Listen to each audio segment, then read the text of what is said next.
every morning at 5 o'clock, before the sun even thought about rising.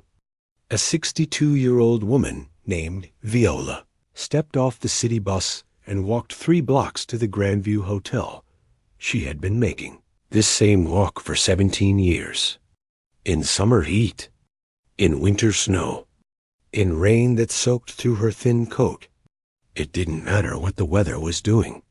Viola showed up. The Grandview was one of those fancy places where rich people held their parties and business meetings. The kind of place with golden chandeliers hanging from the ceiling and marble floors, so shiny you could see your own reflection. The kind of place where a single night in one of the rooms cost more than Viola made in a whole week. But Viola wasn't a guest. She was part of the cleaning crew. Her job was to make sure the ballroom sparkled before every event. She dusted the tables. She polished the floors. She wiped down every surface until it gleamed. And she did all of this without anyone ever really seeing her. That was the strange thing about her job. She could spend 8 hours in a room full of people, and not a single one of them would remember her face. To them, she was just background noise, part of the furniture, something that existed but didn't really matter. Viola had gotten used to being invisible. At first, it had hurt. She would smile at guests as they walked by, and they would look right through her like she was made of glass. She would say good morning to the managers, and they would nod without even glancing in her direction. After a few years, she stopped expecting anything different. Some of the younger workers on her crew complained about it. They said it wasn't fair. They said people should treat them with more respect. But Viola never joined in those conversations. She just kept her head down and did her work. What was the point of getting upset about something that wasn't going to change? Besides, there was something peaceful about being invisible. Nobody bothered her. Nobody asked her questions. Nobody expected her to make small talk or pretend to be interested in things she didn't care about. She could move through her day in her own little bubble, lost in her own thoughts. And Viola had a lot of thoughts. More than anyone would have guessed just by looking at her. When she pushed her cleaning cart down the long hallways, her mind would drift to places far away from the hotel. She would think about her daughter, who lived 3 states away with her husband and 2 kids. She would think about her late husband, gone now for almost 12 years, and how much she still missed the sound of his laugh. She would think about the small apartment she went home to every night, with its creaky floors and leaky faucet, and the window that looked out at a brick wall. But most of all, she would think about music. This was the thing nobody knew about Viola, a secret she kept tucked away in her heart like a photograph hidden in a drawer. Once upon a time, a very long time ago, she had been someone completely different. Someone who made beautiful sounds with her hands. Someone who made people feel things just by pressing keys on a piano. That felt like another lifetime now. Like a dream she had woken up from so long ago that she could barely remember the details. But every now and then, something would remind her. A song playing softly on a radio. The way a bird sang outside her window in the morning. The distant sound of someone practicing scales in an apartment. Down the hall. And then there was the piano. In the corner of the Grandview's main ballroom. There sat a grand piano. It was a beautiful instrument. Black and shiny, with elegant curves and keys that were perfectly white. The hotel used it for special events. Sometimes they hired musicians to play during fancy dinners.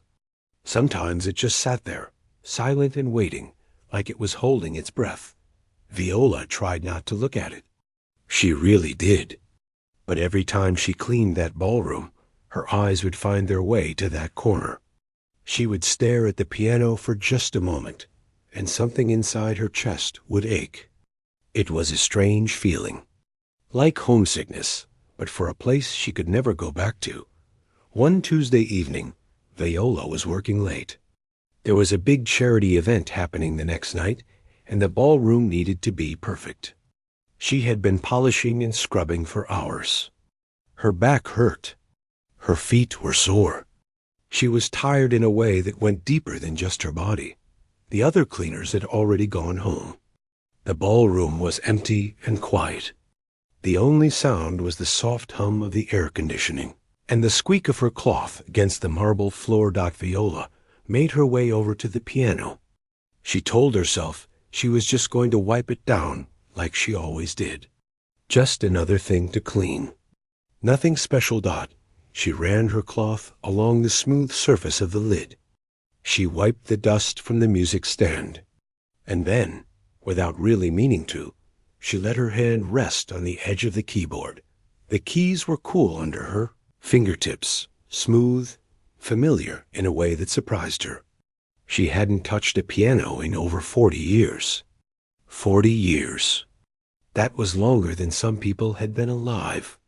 And yet, standing there in that empty ballroom, it felt like no time had passed at all. Her fingers trembled slightly. Her heart beat a little faster. She knew she should pull her hand away. She knew she should finish her work and go home and forget about this moment. But she couldn't move. She just stood there, staring at those black and white keys. Remembering she remembered the first time she had ever sat at a piano. She was 5 years old, and her grandmother had an old upright in the living room. Viola had climbed onto the bench and pressed a single key, and the sound that came out had felt like magic.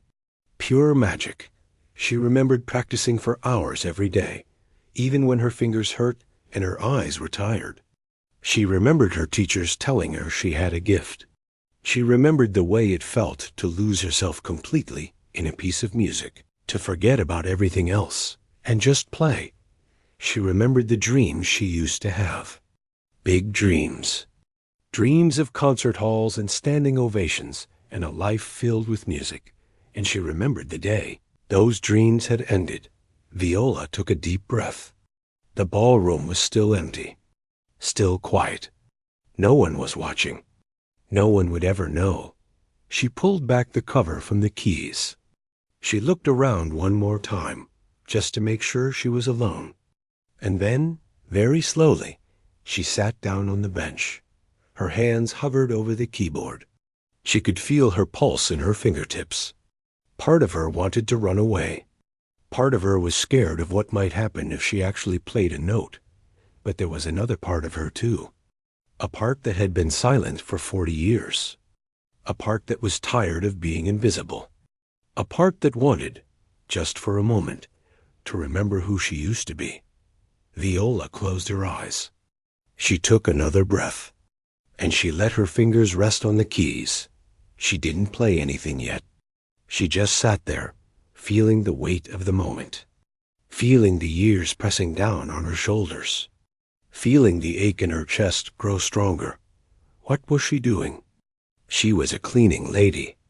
A 62-year-old woman with gray hair and rough hands, and a life that had gone in directions she never expected. She had no business sitting at this piano.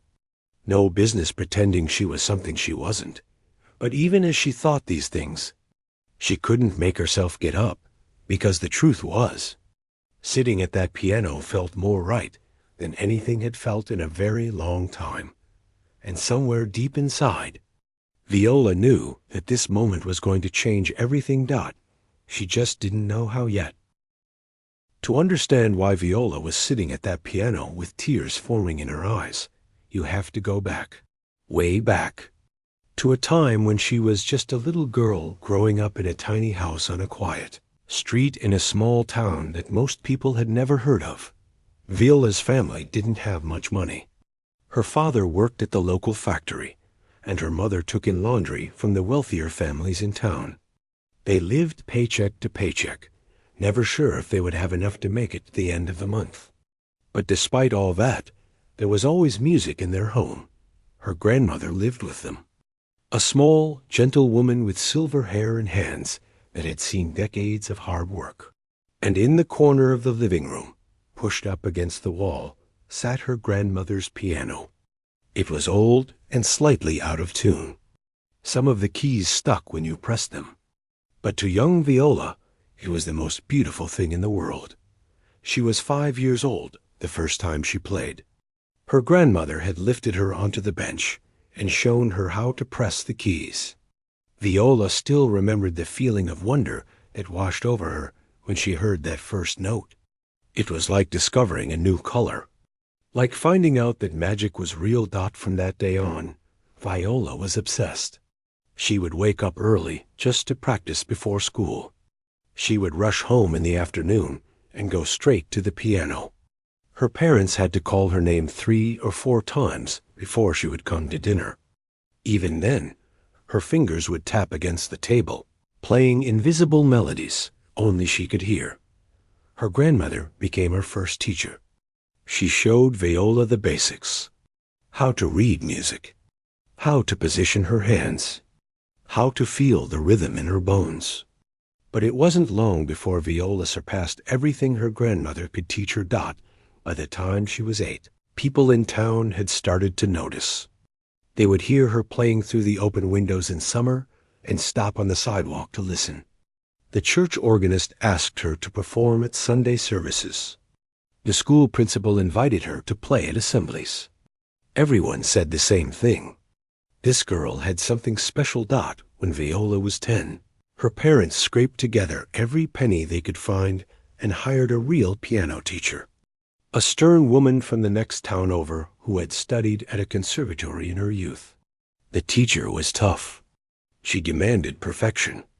She made Viola practice scales until her fingers ached. But she also recognized what everyone else had seen. This child is gifted, she told Viola's parents after one lesson. Truly gifted. You need to take this seriously. And they did. Even though money was tight, they found ways to support her. Her father worked extra shifts at the factory. Her mother took on more laundry. They never complained. They never made Viola feel like a burden. They just believed in her. By the time Viola was 15, she had won every local competition there was to win. She had performed at concert halls in nearby cities. She had been written about in newspapers. People called her a prodigy. They said she was destined for greatness. And then came the letter. Viola was 17 years old when she received an acceptance letter from one of the most prestigious music schools in the country. Not just acceptance, a full scholarship. They wanted her. They believed in her talent so much that they were willing to pay for everything. When Viola showed her parents the letter, her mother cried. Her father hugged her so tight she could barely breathe. Her grandmother, now frail and moving slowly, just smiled and said, I always knew. From the very first day, I always knew. Viola moved to the big city that fall. It was terrifying and exciting all at once. She had never been anywhere so large, so loud, so full of people rushing in every direction. But she threw herself into her studies. She practiced 8 hours a day. She learned from the best teachers in the country. She grew as a musician in ways she never thought possible. Her professors were impressed. They said she had a rare combination of technical skill and emotional depth. They said she didn't just play the notes. She made people feel them. One teacher told her that she had the potential to be one of the great pianists of her generation. And then, just 2 weeks before her 21st birthday, everything changed. That Viola was in her small apartment, practicing for an upcoming recital, when the phone rang. It was her father. His voice sounded strange, tight, like he was trying not to cry. You need to come home, he said. It's your mother. Viola took the first bus she could find. The ride felt endless. 6 hours of staring out the window, her stomach twisted in knots, her mind racing with terrible thoughts. When she finally arrived, her father met her at the bus station. His face told her everything she needed to know. Her mother had suffered a stroke. A bad one. She was alive, but she couldn't walk. She couldn't speak clearly. She couldn't take care of herself. The doctor said she might improve with time, but there were no guarantees. Viola stayed by her mother's bedside for 3 days. She held her hand. She talked to her even when her mother couldn't respond. She watched her father try to hold himself together and fail. On the 4th day, her father sat down next to her in the hospital hallway. He looked like he had aged 10 years in a week. "I don't know how we're going to do this," he said quietly. "The medical bills, the care she's going to need. I can't do it alone, Viola. I just can't." He didn't ask her to stay. He would never have done that. He knew how much her music meant to her. He knew how hard she had worked to get where she was. But Viola could see the desperation in his eyes, the fear, the exhaustion. She thought about her life in the city, her classes, her professors, the recital that was supposed to launch her career. She thought about the concert halls she had dreamed of playing in, the audiences she had imagined moving to tears with her music. And then she thought about her mother lying in that hospital bed, the woman who had worked her fingers raw, washing other people's clothes so that Viola could have piano lessons, the woman who had never once complained about the sacrifices she made. The choice was clear. It was the hardest thing Viola had ever done, but it was clear. "I'll stay," she told her father. "I'll help you take care of her." Her father broke down crying. He said she didn't have to. He said they would figure something out. But Viola had made up her mind. Some things were more important than dreams. She called the school the next day and withdrew from all her classes. She packed up her little apartment and moved back home. She got a job at a local grocery store to help pay the bills. And she put her music away, telling herself it was just temporary. Just until things got better. But things didn't get better. Not the way she hoped. Her mother survived, but she never fully recovered. She needed constant care for the rest of her life. Viola's grandmother passed away that winter, leaving a hole in the family that never quite healed. And Viola's father, worn down by grief and stress, died of a heart attack 3 years later. Suddenly, Viola was alone. Just her and her mother, struggling to get by. The years passed slowly. Viola moved from job to job. She met a kind man at the grocery store and married him. They had a daughter together. Life went on. It wasn't the life she had imagined, but it was a life. She never touched a piano again. She couldn't. Every time she saw one, the pain was too sharp. The reminder of everything she had lost, everything she had given up. It was easier to pretend that part of her had never existed. Her husband passed away when she was 50.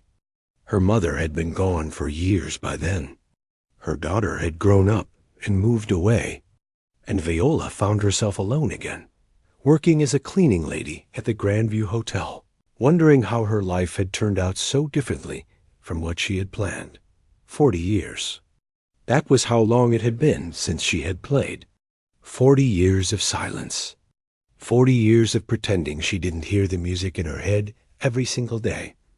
And now here she was, sitting at a grand piano in an empty ballroom, her hands trembling over the keys, wondering if she even remembered how to play, wondering if the music was still there, buried somewhere deep inside her, wondering if she had the courage to find out. Viola wasn't always a cleaning lady. She wasn't always invisible. There was a time many years ago when people knew her name, when they paid money just to hear her play, when critics wrote about her in newspapers and called her one of the most promising young talents they had ever seen. But that was another life, a life that ended so suddenly, so completely, that sometimes Viola wondered if it had ever been real at all. It all started in a small house on the edge of a town that nobody famous ever came from.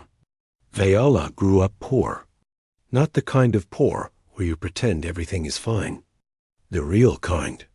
The kind where your shoes have holes in them and dinner is sometimes just bread and butter, because that's all there is. Her father drove a delivery truck. Her mother cleaned houses for rich families across town. They worked hard every single day, and still there was never quite enough. But they loved each other. They loved Viola, and they did everything they could to give her a good life. Viola's grandmother lived with them too. She was a tiny woman with soft, wrinkled hands and a voice like honey. She had grown up in a different country, far across the ocean, and she carried the memories of that place with her, like precious stones, hidden in her pockets. And she had a piano, Dot. It was old. The wood was scratched. Some of the keys made funny sounds when you pressed them. But Viola's grandmother treasured that piano more than anything else she owned. She said it was the only thing she had brought with her when she came to this country as a young woman, the only piece of home she had left. When Viola was 5 years old, her grandmother sat her down on the piano bench for the first time. She placed Viola's small fingers on the keys and showed her how to press down gently. When Viola heard the sound that came out, something inside her woke up, something that had been sleeping her whole life. She was hooked from that moment on. Viola practiced every chance she got. Before school, after school, on weekends, during summer vacation. Her parents would find her at the piano late at night, still playing even though her eyes were half closed from tiredness. They had to carry her to bed more times than they could count. Her grandmother taught her everything she knew. Old songs from the old country. Simple melodies that had been passed down through generations. But soon Viola wanted more. She wanted to learn the complicated pieces. The ones that made people gasp. The ones that made people cry. When Viola was 9, a music teacher from the city happened to visit their small town. She was there to judge a local talent show, and someone convinced Viola's parents to let her enter. Viola was nervous. Her dress was secondhand and didn't fit quite right. The other children had fancy clothes and expensive instruments. She felt out of place, Dot, but then she sat down at the piano, and she played.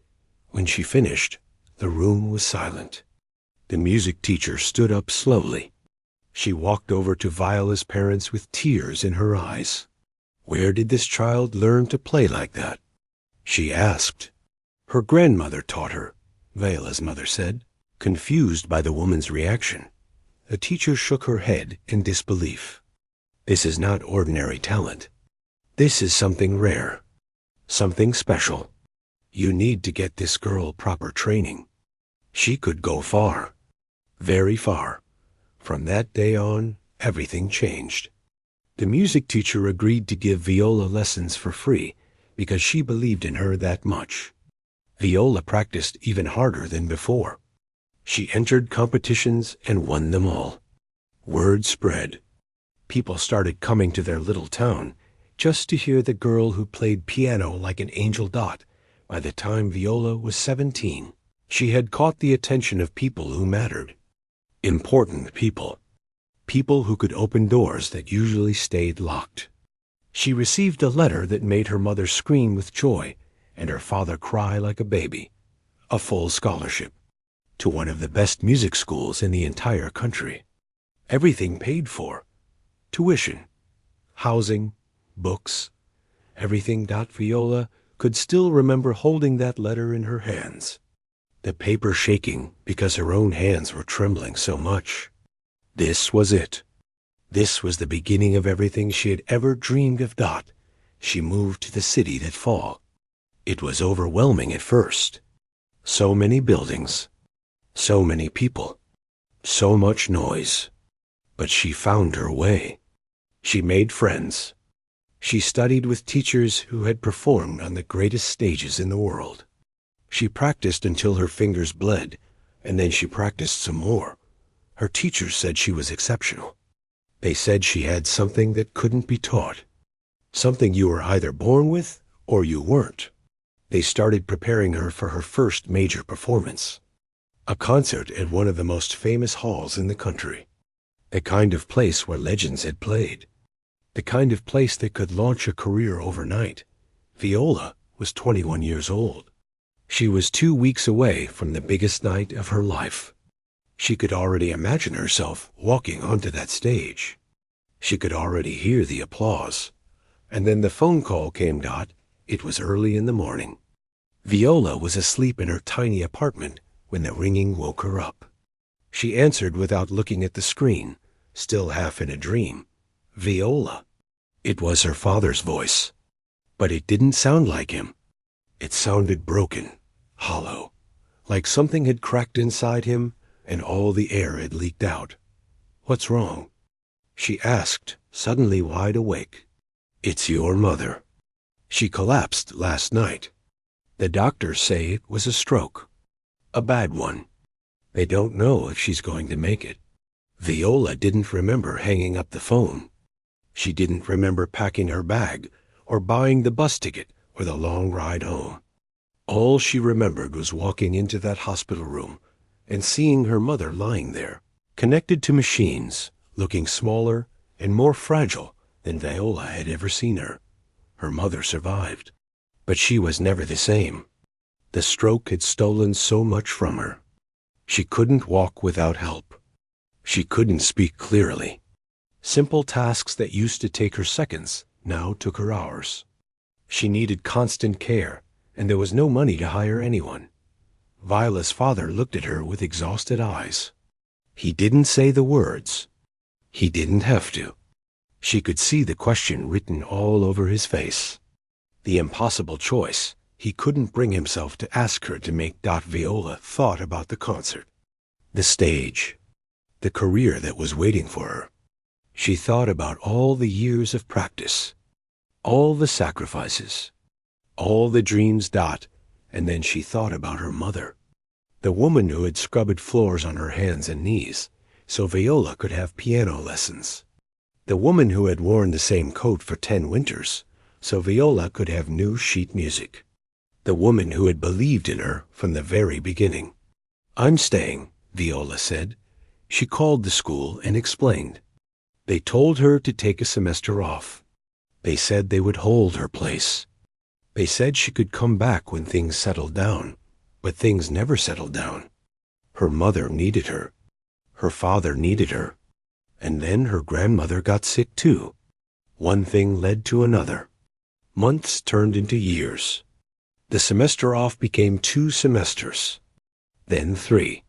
Then they stopped counting. Viola never went back. She got a job. She helped pay the bills. She took care of her mother during the day and collapsed into bed at night, too tired to even dream. The piano gathered dust. The sheet music sat in a box in the closet, untouched. Years passed. Her grandmother died. Her father died. Her mother eventually died too. Viola met a good man and married him. They had a daughter. Life kept moving forward, even when Viola felt stuck in place. She never played again. It hurt too much. Every time she saw a piano, she felt the weight of everything she had given up pressing down on her chest. It was easier to look away, easier to pretend. 40 years went by like this. 40 years of silence. And now here she was, sitting at a grand piano in an empty ballroom, her heart pounding like she was 17 again, wondering if she still had it in her, wondering if the music remembered her, even if she had tried so hard to forget it. Viola sat at that piano for a long time. She didn't play. She just sat there, feeling the smooth keys under her fingertips, letting the memories wash over her like waves. Some of them were warm, some of them hurt. Most of them were a strange mix of both. Finally, she heard footsteps echoing in the hallway outside. Someone was coming. Viola jumped up from the bench like she had been caught doing something wrong. Her heart was racing. Her cheeks felt hot. She quickly pulled the cover back over the keys and grabbed her cleaning cloth, pretending to wipe down the side of the piano. A security guard walked past the doorway, shining his flashlight into the room. He saw Viola and nodded. "Working late tonight?" he asked. "Big event tomorrow," she said, trying to keep her voice steady. lots to do. He nodded again and kept walking. Viola let out a breath she didn't realize she had been holding. She looked back at the piano one more time, then forced herself to turn away. She had work to finish. She couldn't stand around getting lost in the past. She spent the next 2 hours cleaning, scrubbing, polishing, trying not to think. By the time she finally clocked out and caught the late bus home, she was exhausted. But when she lay down in bed that night, she couldn't sleep. Every time she closed her eyes, she saw those black and white keys. She heard melodies playing in her head, songs she hadn't thought about in decades. It took her forever to fall asleep.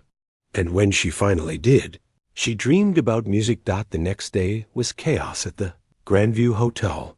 The charity gala was one of the biggest events of the year. Rich people from all over the city were coming. Politicians, business owners, local celebrities. The kind of people who wore clothes that cost more than Viola's rent. Viola arrived early to help with the final preparations. The ballroom had been transformed overnight. White tablecloths covered every table. Crystal glasses sparkled under the chandeliers.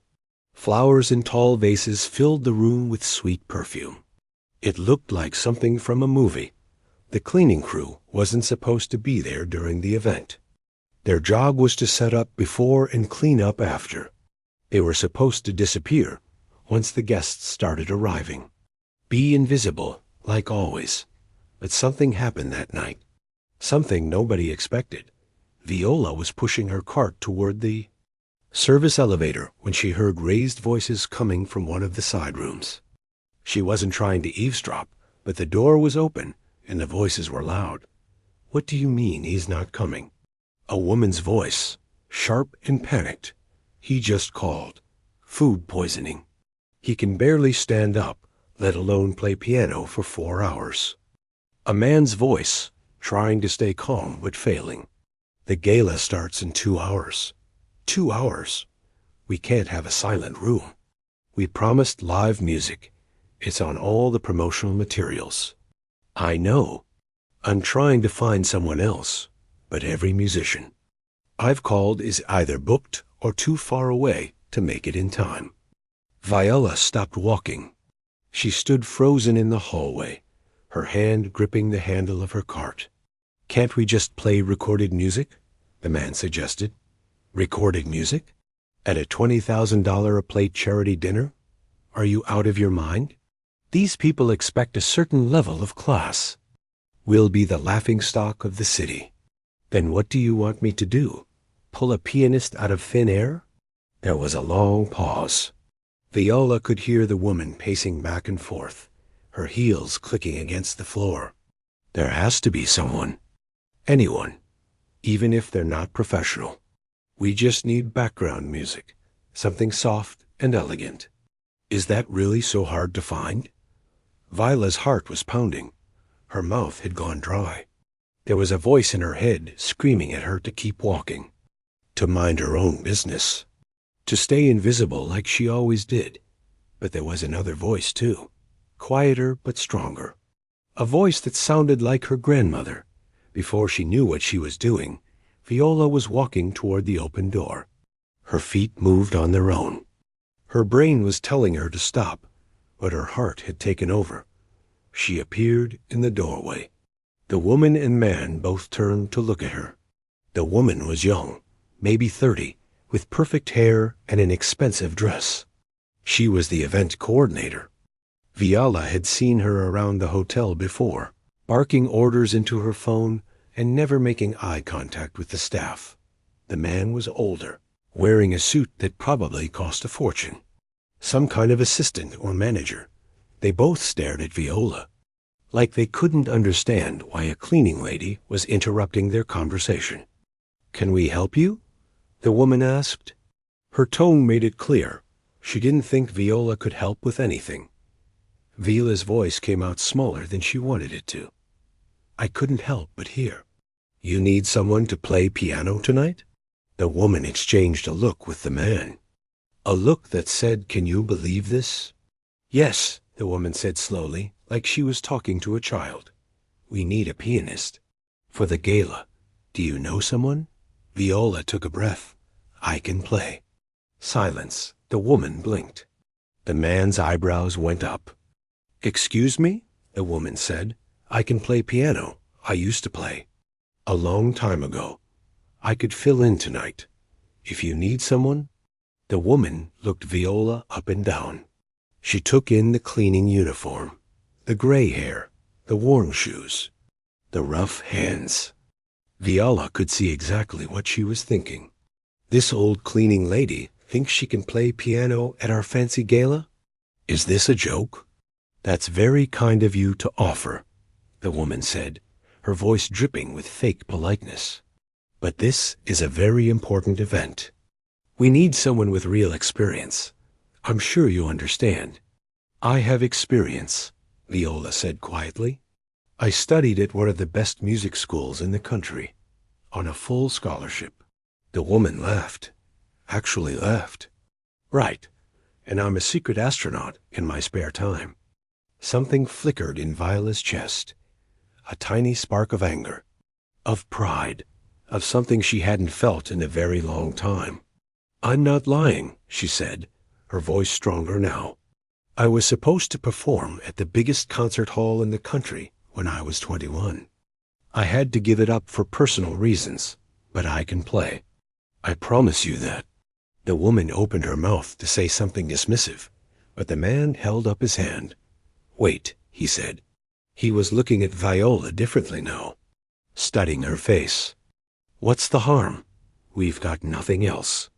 The guests will be here in less than 2 hours. If she can play even a little bit, it's better than silence." "You can't be serious," the woman hissed. "Do we have another option?" The woman pressed her lips together. She looked at Viola with cold eyes. "Fine, but if you embarrass us, you're finished. Not just tonight. You'll never work in this hotel again. Do you understand?" Viola nodded. Her heart was beating so fast, she thought it might burst out of her chest. "Go get cleaned up," the woman said, waving her hand like she was shooing away a fly. "Find something decent to wear. Be at the piano by 7 sharp.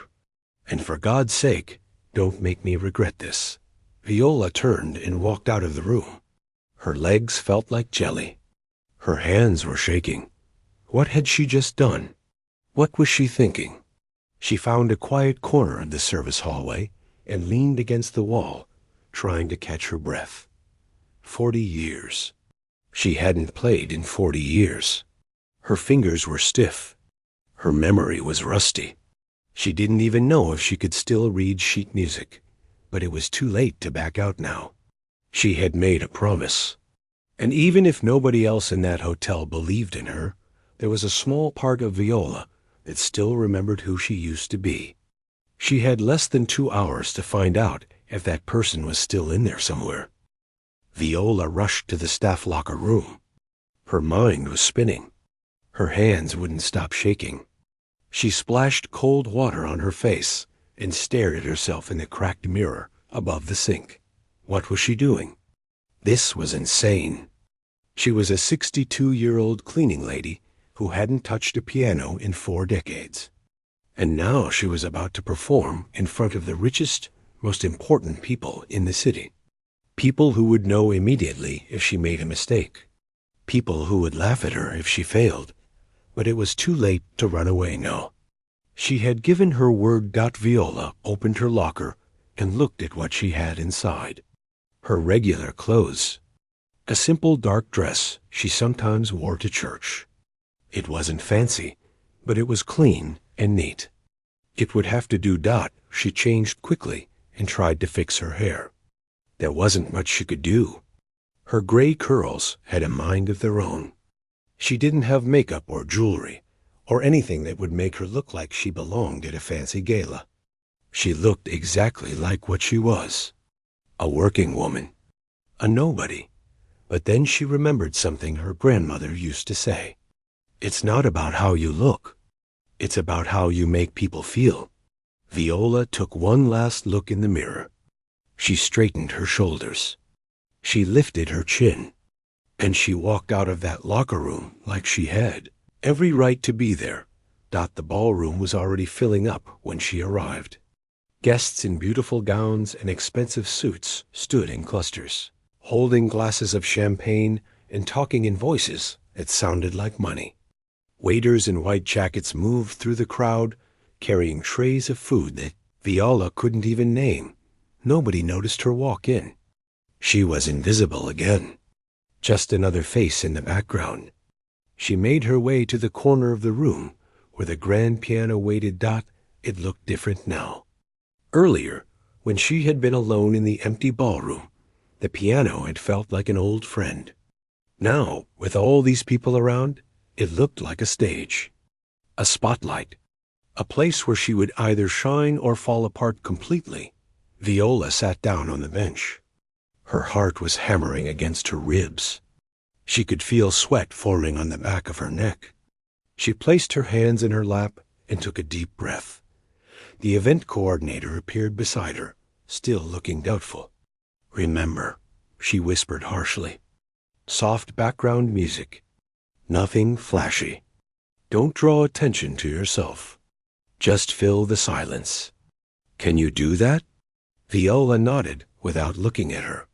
The coordinator walked away, her heels clicking against the marble floor. Viola stared at the keys. Black and white. Simple and complicated at the same time. She had spent her whole childhood learning these keys. She had given up everything because of these keys.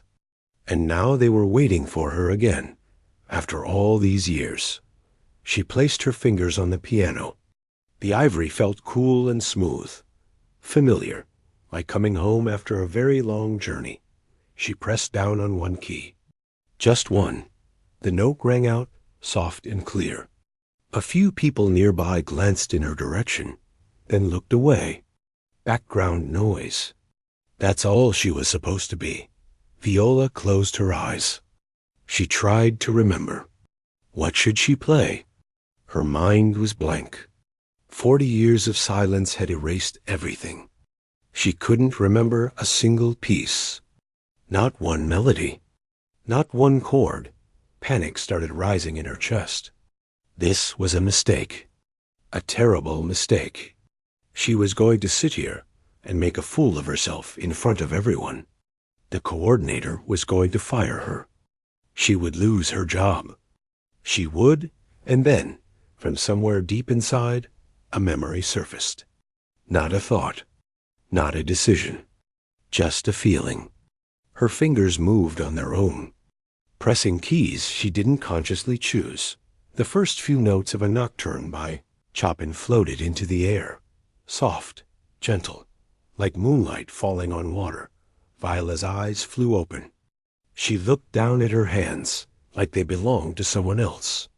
They were moving across the keys with a grace she had forgotten she possessed. The music was coming back. Not from her brain. From somewhere deeper. From her bones. From her soul. She kept playing.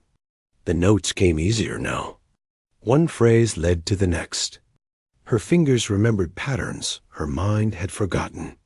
The music flowed out of her like water from a spring that had been blocked for years and was finally free again. Something strange started happening in the room. At first, nobody paid attention. People kept talking. Glasses kept clinking. Laughter kept rising and falling. But slowly, one by one, the conversations began to fade. A woman near the front stopped mid-sentence. She turned her head toward the corner where Viola sat. Her eyes widened slightly. A man at the bar put down his drink. He stood very still, listening. A couple who had been whispering to each other fell silent. They looked at the piano like they were seeing it for the first time. The music grew. Viola wasn't playing soft background music anymore. She couldn't help it. The piece had a life of its own. It swelled and soared. It whispered and cried. It told a story of loss and longing and love that never died. Viola was lost in it now. She had forgotten about the gala. Forgotten about the coordinator. Forgotten about the fancy guests and their expensive clothes. She was 17 again, playing for her grandmother. She was 21, practicing for her big concert. She was every age she had ever been, and no age at all. Tears started rolling down her cheeks. She didn't wipe them away. She just kept playing. The room had gone completely silent now. Every single person had stopped what they were doing. 200 of the richest, most powerful people in the city stood frozen, staring at the old woman in the simple dark dress who was making sounds they had never heard before. A waiter holding a tray of champagne glasses stood motionless, his mouth slightly open. A woman in diamonds pressed her hand to her chest, like her heart was hurting. A man in the back of the room took off his glasses and rubbed his eyes. The coordinator stood near the entrance, her face pale. She had expected background music. She had expected something ordinary. She had not expected this. Nobody had expected this. Viola played the final passage. The notes climbed higher and higher, then began to fall like leaves drifting from a tree. Softer and softer. Slower and slower. Until finally, the last note hung in the air like a held breath. And then silence. Complete, absolute silence. Viola sat with her hands still resting on the keys. She was trembling. Her cheeks were wet with tears. She was afraid to look up, afraid to see their faces, afraid that maybe she had imagined the whole thing, and they were all staring at her with pity or disgust. Then someone started clapping. Just one person at first. A single pair of hands somewhere in the back of the room. Then another, and another. And suddenly the whole ballroom erupted in applause, not polite applause, not the kind of clapping people do because they're supposed to. This was real. This was thunderous. This was 200 people on their feet, clapping like their lives depended on it. Viola finally looked up. Through her tears, she saw their faces. Some of them were crying too. Some of them were smiling so wide it looked like it hurt. Some of them were shaking their heads in disbelief. The woman with the diamonds walked up to the piano. She reached out and took Viola's rough, worn hand in her own perfectly manicured one. "Who are you?" she asked, her voice thick with emotion. Viola opened her mouth to answer, but no words came out. She didn't know what to say. She didn't know who she was anymore. The cleaning lady? The forgotten prodigy? The woman who gave up everything? Maybe she was all of those things. Maybe she was none of them. All she knew was that the music was back. After 40 years, the music had found her again, and as the applause continued to thunder around her, Viola put her face in her hands and wept.